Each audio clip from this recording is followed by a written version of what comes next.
말씀으로 은혜 받는 시간입니다. 우리의 의지보다 중요한 것이 있습니다. 제목으로 함께 은혜를 나누겠습니다. 여러분, 많은 예배들을 가보고 많은 간증을 들어보면 간증의 내용들이 대부분 이런 경우들이 많습니다.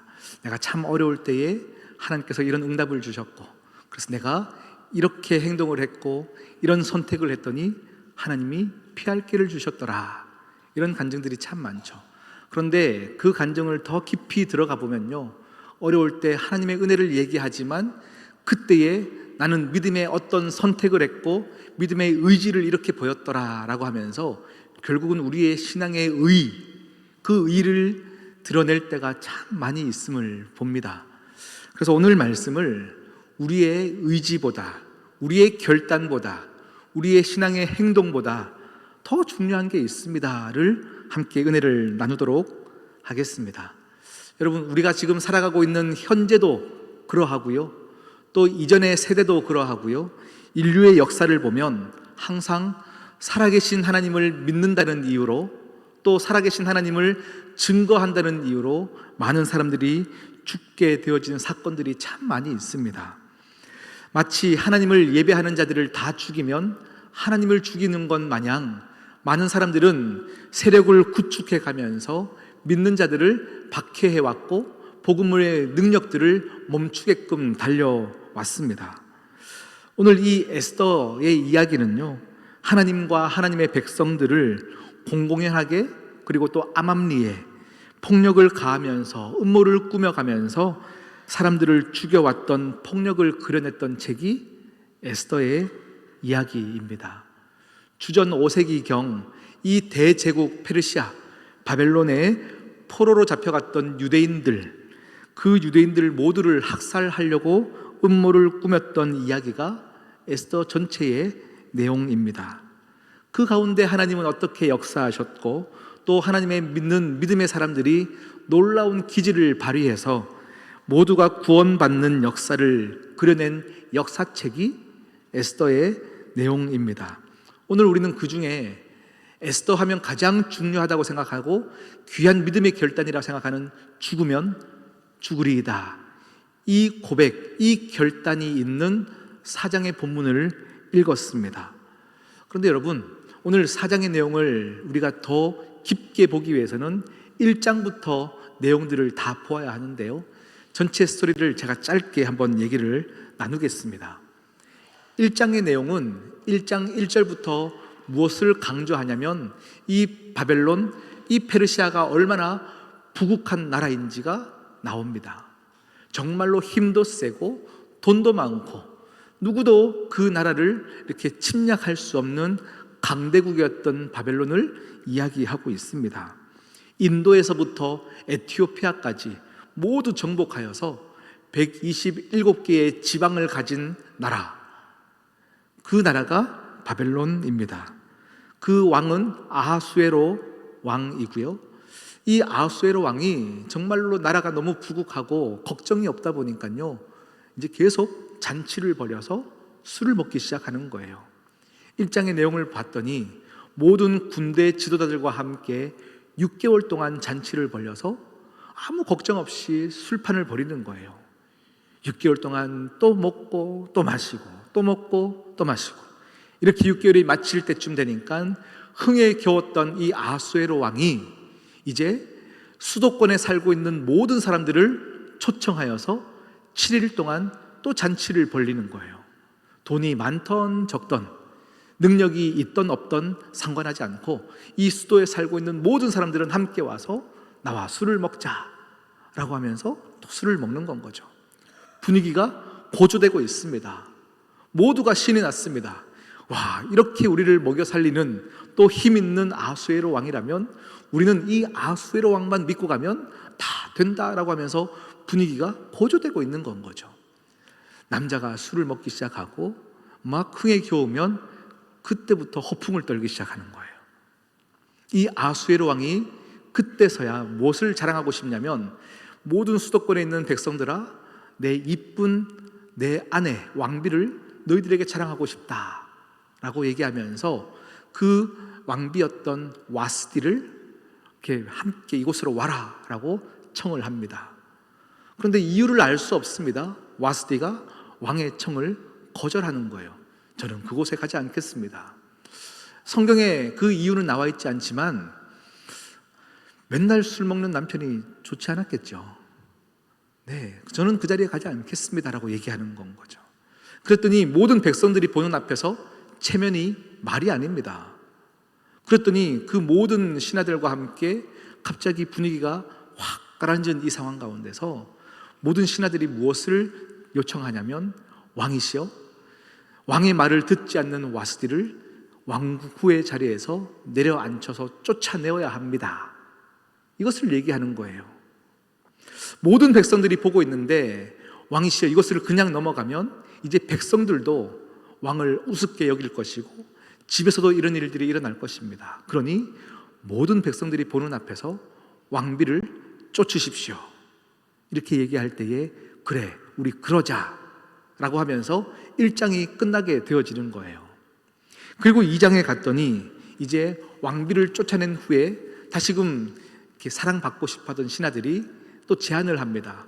왕이시여, 홀로 외롭게 있지 마시고 아름다운 사람을 골라 왕비로 다시금 세우십시다 라고 하였고, 또 그래 그러자 라고 하면서 왕비를 세우면서 우리가 알고 있는 에스더, 이 에스더가 왕비가 되어지는 사건이 2장의 내용입니다. 그런데요, 스토리의 전개상 갑자기 중간에 2장 말미에 추가된 내용이 있습니다. 전혀 이야기 스토리하고 상관없이 다른 사건이 한 개가 추가되는 내용이 무엇이냐면, 에스더의 사촌 오빠였고요, 어릴 적부터 에스더를 키워왔던 모르드게가 갑자기 등장하는 거예요. 그 모르드게는 이 왕궁에서 문지기 역할을 하고 있던 사람이에요. 그런데 열심히 문지기 사역을 하고 있을 때에 저 건너편에서 아수에로 왕의 내시 2명이 계략을 꾸미고 있는 것을 듣게 되어지는 거죠. 야, 오늘 밤에 우리가 둘이서 힘을 합쳐서 왕을 죽이자 라는 계략을 듣게 되어지는 거예요. 그 이야기를 몰래 들은 모르드게가 사촌 여동생을 찾아가서, 야, 내가 이런 이야기를 들었으니 빨리 조사해서 저 내시 2명을 처단해야 된다 라고 하였고, 이 모든 계략을 안전하게 넘어갔던 사건이 2장 말미에 추가되어집니다. 그리고 3장에 갔더니 또 다른 한 인물이 등장하는데 그 인물이 하만이라는 사람이에요. 3장 1절에 보면요, 그 아수에로 왕이 하만이라는 사람을 높이 여겨 그를 가장 높은 곳에 두어서 모든 사람들이 하만에게 무릎 꿇어 경배하라, 절하라 라고 명령을 하는 거예요. 왕에게 이런 인정을 받기 시작하니까 이제 하만은 기세등등한 겁니다. 정말로 모든 것을 얻었습니다. 그런데 모르드게가 절을 하지 않는 거예요. 야, 죄는 뭔데 나한테 절을 안 해?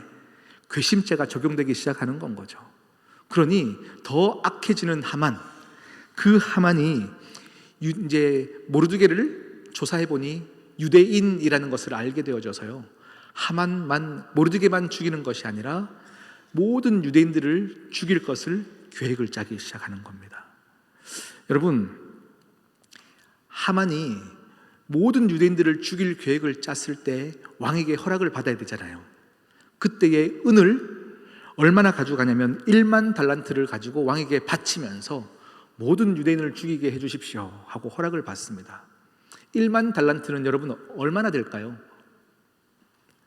한 달란트가 한 34kg 정도 됩니다. 1만 달란트는 340톤입니다. 340톤의 어마어마한 은을 내가 더 큰 사업을 따기 위해서 내는 것도 아니고요, 그냥 감정이 갑자기 기분 나쁘니까 유대인들 다 죽이는데 허락받기 위해서 은 340톤을 왕에게 바칠 정도로 어마어마한 부자였죠. 그가 왕에게 그 은을 바치면서 유대인들을 다 죽일 것을 허락을 받는 내용이 3장의 내용입니다. 그 소식을 먼저 모르드게가 또 듣게 되어지는 거예요. 그래서 4장에 갔더니 모르드게가 지금 그 소식을 듣고 가슴을 찢고 옷을 찢고 하나님께 기도하기 시작하는 거예요. 어떤 마음이었을까요? 내가 절하지 않았는데 나만 죽이면 되지, 모든 유대인들, 우리 민족들을 다 죽인다 하니 아마 굉장히 당황했을 겁니다. 그러니 그가 하나님께 도움을 요청하며 기도하였고요, 그리고는 여동생 에스더를 찾아갑니다. 야, 이제 네가 힘쓸 때가 되었다. 네가 힘써서 왕에게 얘기해서 지금 우리 민족을 구해야 되지 않겠냐라고 얘기했고, 우리가 알다시피 죽으면 죽으리이다 고백하며 에스더가 죽음의 순간 가운데 또 함께 결단함으로 온 유대인들이 살게 되었던 사건, 그것이 에스더의 이야기입니다. 여러분, 죽으면 죽으리라 한 여인의 이 귀한 결심이 한 백성을 살렸다라고 우리가 알고 있습니다.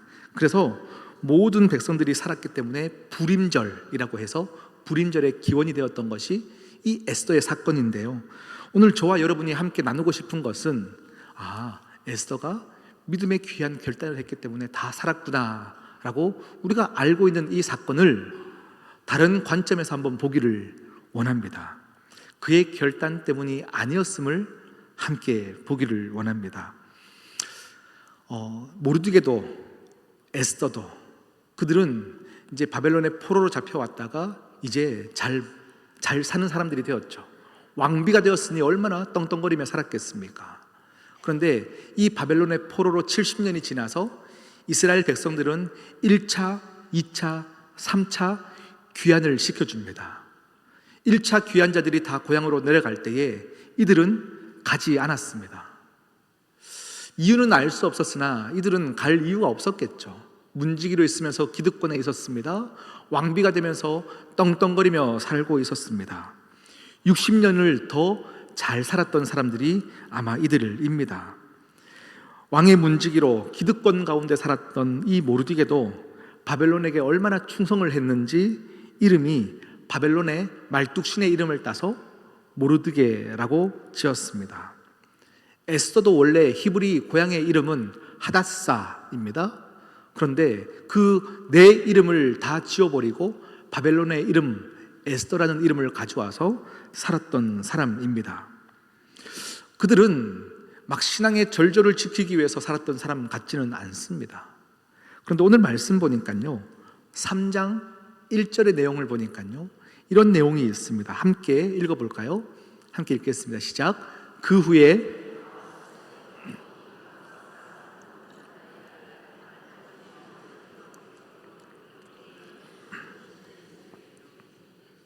네, 1절 내용에서 여러분 제일 첫 번째 단어 그 후에라는 단어를 꼭 기억하십시오. 지금 1절 내용을 보니까 아수에로 왕이 하만을 가장 높은 곳에 올려두면서 모두를 절하게 만드는 사건이 있습니다. 그런데 이 사건 앞서 그 후에라고 하는데요, 여러분 모르드게가 하만에게 절하지 않았던 이 이유를 저도 지금까지는 유대인으로서 믿는 자로서 내 신앙을 지키기 위해서 하만에게 절하지 않았다라고 생각하면서 성경을 읽어왔는데, 이 그 후에라는 단어를 제가 동그라미 치고 앞장을 읽어보기 시작했어요. 그 앞에 무슨 일이 있었기에 그 후에라고 얘기했을까? 그 앞장의 내용은 아까 제가 여러분에게 말씀드렸던 중간에 한 스토리가 추가되었던 사건이죠. 모르드게가 문지기 할 때에 내시 2명이 왕을 죽이려는 계략 가운데 모르드게가 그 소식을 듣고 이 일을 수습하게 되어졌고 왕이 살게 되어졌습니다. 여러분 이쯤 되면 모르드게가 무엇을 기대할까요? 왕에게 상 받을 것을 기대하겠죠. 야, 너 덕분에 나도 살았다. 야, 너 때문에 내가 이렇게 살았으니 너에게 큰 상급을 주겠다 하고 칭송받을 줄 알았어요. 그런데 내 기대와는 다르게 갑자기 뜬금없이 하만이라는 사람이 등장하면서 하만을 높은 곳에 두면서 모든 사람들이 그에게 절하게 만드는 거예요. 그가 신앙의 절절을 지키기 위해서 절을 안 한 줄 알았는데 그러기에는 문제가 있는 게 있어요. 무엇이냐면, 만약에 나는 이방 민족에게 절하지 않겠습니다라고 했다면 아수에로 왕에게도 절하면 안 됩니다. 내 이름도 바꾸면 안 되는 거예요. 그런데 아수에로 왕에게는 어떻게든 잘 보이려고 하였고 그와 협조하였고 인사하였고 이름도 바꿨던 그가 하만에게 인사 안 했던 것은 신앙을 지키기 위함이 아니라 이 사건, 내가 칭송받을 줄 알았는데 하만이 칭찬받고 높은 지위에 올라가는 것이 섭섭했어요. 섭섭했어요. 그러니 감정적으로 나는 저 사람한테 인사 못합니다, 절 못합니다 가 되었던 건 거죠. 그의 인생 가운데 감정을 한번 나타내었다가 큰 일을 당했어요. 나만 죽임을 당할 줄 알았는데 우리 모든 민족들이 죽게 되니 그가 이제 발등에 불이 떨어진 겁니다. 그래서 찾아간 동생 에스더를 찾아갔죠. 야, 동생아, 네가 왕비니까 힘이 있으니까 이제 네가 힘을 쓸 때가 됐다. 그러면서 에스더에게 얘기할 때, 여러분, 에스더가 처음부터 내 오라버니 죽으면 죽으리다, 내가 해보겠습니다라고 한 것이 아니에요. 성경 4장의 내용을 쭉 보면 에스더가 뭐라고 얘기하냐면요, 상황이 너무 긴박하고 슬픈 일이군요. 그런데 나는 할 수 없습니다 라고 얘기해요. 왕이 나를 부르기 전에 내가 먼저 찾아가면 죽게 되어 있습니다. 그러니 저는 못합니다. 그냥 알아서 하십시오 하면서 에스더가 모든 이 사건을 뒤로하고 자신의 그냥 그 상황, 안락한 상황과 왕비가 된 이 상황 가운데서 그냥 나서지 않는 사건이 등장하게 되어집니다. 그때 오늘 우리가 읽었던 본문이죠. 모르드게가 화가 났습니다. 화가 나서 에스더에게 이렇게 얘기해요. 네가 이렇게 나서지 않는다고 유대인이 죽을 것 같냐? 유대인은 결코 죽지 않는다. 허나 너와 네 아버지 집은 멸망할 것이다 라고 하면서 이렇게 따뜻하게 얘기한 것이 아니겠죠. 몹시 화를 내면서 너는 죽을 거야, 하나님이 너를 가만두지 않을 거야, 이렇게 얘기하는 거예요. 우리 유대인들은 이렇게 쉽게 죽지 않아, 하나님이 지켜주실 것을 나는 믿어. 그런데 이렇게 안락한 생활을 하며 왕비의 자리에서 아무것도 하지 않으려는 너는 죽게 될 것이야 라고 강하게 얘기하니, 나를 지금껏 키워줬던 오빠가 그렇게 얘기하는데 이제 난리가 난 거예요. 그러니 에스더가 그러면 오빠 내가 한번 해볼게 라고 하면서 어쩔 수 없이 부끄러운 결단으로 죽으면 죽으리다 이렇게 얘기하는 거예요. 우리가 지금껏 알고 있던 믿음의 결단, 자랑스러운 결단이 아니라 정말로 모두가 피하고 싶은 모습이 에스더의 모습이고, 또 모르드게도 마찬가지죠. 그가 그냥 자기의 감정을 추스리지 못해서 온 이스라엘 민족들이 죽음을 당하는 이 상황 가운데 그들이 처해져 있다라는 것입니다. 제가 이 에스더 말씀을 계속 읽으면서요, 설교를 준비하는데 기가 막히다라고 생각했던 부분이 있습니다. 에스더에 나오는 모든 사람들의 모습은 우리 오늘을 살아가고 있는 여러분들의 모습이에요. 높은 왕후의 자리에 올랐으나 한순간에 나락으로 떨어지는 모습이 우리의 모습 아닙니까? 이 정도 올라가면 아무도 나를 건들 수 없다 하지만 한순간에 무너지는 인생이 우리의 인생입니다. 감정 조절을 못해서 한순간에 어려움을 처하는 모습이 우리의 모습 아닙니까? 나의 안락함과 편함 때문에 주저하는 모습이 우리의 모습 아닙니까? 이런 우리의 모습 가운데 하나님은 꾸짖지 아니하시고 우리 인생 가운데 하나님이 일하기 시작하시더라라는 겁니다. 실수투성의 모습과 우리의 불안한 오늘을 살고 있고 편안함에 젖어 있는 우리들의 인생 가운데 하나님이 이제 일하기 시작하십니다. 5장의 내용은 어떤 내용이냐면, 하만이 이제 유대인들을 다 죽일 계략을 짭니다. 다 죽이되 저 못된 모르드게는 가장 비참하고 처참하게 죽일 계획을 짜는데 나무를 높이 세워서 교수형에 처할 계획을 짜고 있습니다. 그것이 5장의 내용이에요. 그러니 에스더도 모르드게도 모두가 죽게 되어지는 상황, 죽음으로 달려가는 이 상황 가운데 6장 1절의 내용을 한번 자막을 통해서 보겠습니다. 6장 1절입니다. 시작. 그날 밤에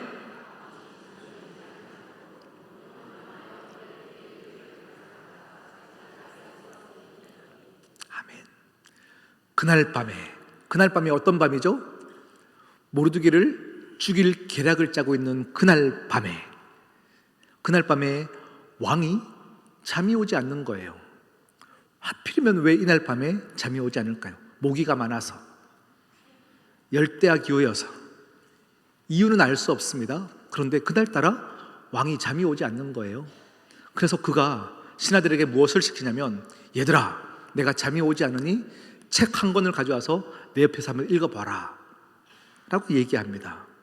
그래서 수많은 책들 중에 신하가 한 권을 꺼내서 읽었던 책의 이름이 역대일기라는 책이에요.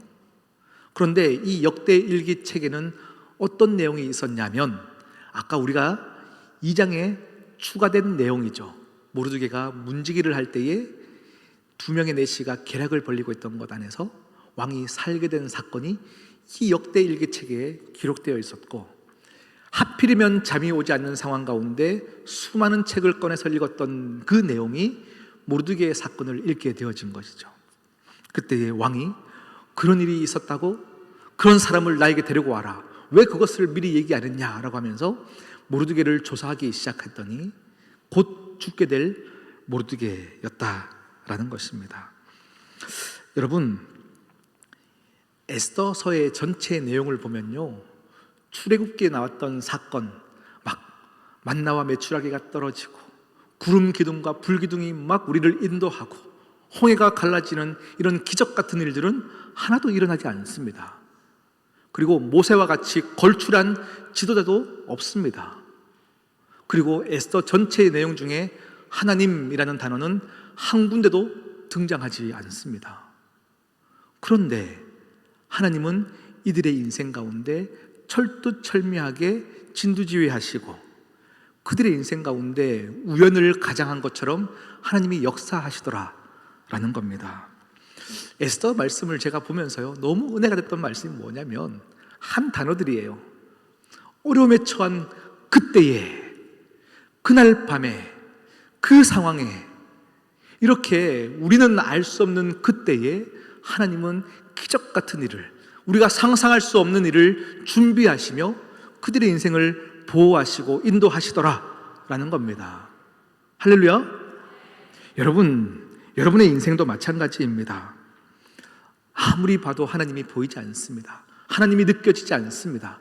허나 오늘 이 시간 여러분이 또 예배당에 나와서 예배를 드릴 수 있는 이것이라면 10년 전, 5년 전, 한 달 전 죽을 것만 같아서 이제는 못합니다라고 했던 여러분의 눈물 가운데서 오늘도 죽지 않고 나와서 예배 드릴 수 있다면 바로 하나님의 그때의 은혜가 있었기 때문입니다.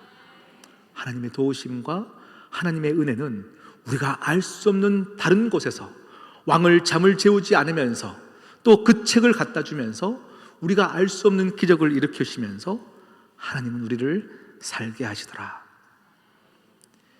에스더, 모르드게의 결단 때문에 그들이 산 것이 아닙니다. 그들은 부끄러운 결단이었고 부끄러운 모습이었으나 하나님의 은혜로 살게 되었어요. 오늘을 살고 있는 여러분에게 다시금 말씀드립니다. 과학과 기술이 발전하고 있습니다. 옛날에는 감기가 걸리면 모든 사람들이 죽어가는데, 그래서 기도하지 않으면 살 수 없었는데, 요즘은 약 하나만 먹으면 뚝 떨어지니 하나님을 찾지 않아도 되고 기도하지 않아도 되는 시대를 살고 있는 것 아닙니까? 시대가 더 발달할수록 우리는 믿음 붙잡지 않아도 살 수 있는 것 아닙니까? 이제 우리 인생 가운데 하나님의 온데간데 없어서 교회만 오면 강단에서 하나님이 다 정답입니다, 예수 그리스도가 정답입니다라고 외치지만 우리 인생을 돌아보니 이 고백이 너무 옹색해져 버린 것 아닙니까? 그런데 우리 인생 가운데 여전히 보이지 않는 하나님의 흔적으로 우리가 이 자리에 서 있는 것입니다. 여러분, 우리의 결단이 자랑할 것이 아니에요. 우리의 결단보다 더 중요한 것이 무엇입니까? 하나님의 은혜, 하나님의 은혜입니다. 우리가 은혜 가운데 이 자리에 서 있는 것이고 하나님의 은혜 때문에 우리는 또 입을 열어 찬양하는 것입니다. 그 은혜가 오늘도 여러분에게 폭포수같이 흘러가 여러분의 삶을 지켜주실 줄 분명히 믿습니다. 함께 기도하시겠습니다. 하나님 아버지, 부족한 모르드게, 부족한 에스더를 흔들어 깨우셨던 그 하나님께서 오늘 이 시대를 살아가고 있는 우리의 모습 가운데 흔들어 깨워 주시옵시고 은혜를 보게 하여 주시고 은혜를 고백하게 하여 주시옵소서. 내가 잘나서 이 자리에 있는 것이 아님을 뼈저리게 느끼게 하시사 더 하나님 붙잡는 인생들이 되게 하여 주시옵소서. 이 모든 말씀 예수 그리스도의 이름으로 기도드립니다.